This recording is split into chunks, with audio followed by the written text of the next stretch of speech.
Stiroporno ploščo naelektrite z volnenim šalom. Nanjo položite prazno pločevinko v vodoravnem položaju. Kaj se zgodi s to pločevinko? A. Postavi se navpično. B. Ostane pri miru. C. Začne se kotaliti ali D. Začne poskakovati. To je statična elektrika. Moje se poznajem. Pa ne vem. Jaz tako se začne kotaliti. Čas se izteka. Vijoličasti ste odgovorili A, postavi se navpično, rumeni, vi pa C, začne se kotaliti. Ja, vzdušje tukaj v studiu je definitivno naelektreno. Jasna, ti pa povej, kdo ima prav. Z volnenim šalom nanesem nekaj električnega naboja na stiroporno ploščo.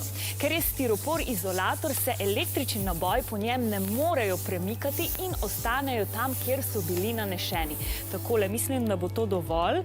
In zdaj, če dobro prisluhnete, lahko slišite, da stiropor poka. To pomeni, da je plošča dobro naelektrena in kot vidite je tudi ravna, tako da naklon ne bo vplival na rezultat.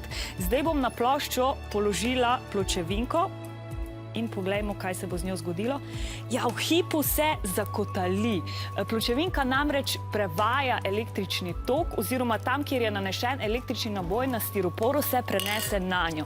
Med naboji na plošči in naboji na pločevinki se pojavi odbojna sila, ki povzroči kotaljenje. Ta sila pa je žal premajhna, da bi začela poskakovati ali se postavila navpično. Tako da je pravilen odgovor C.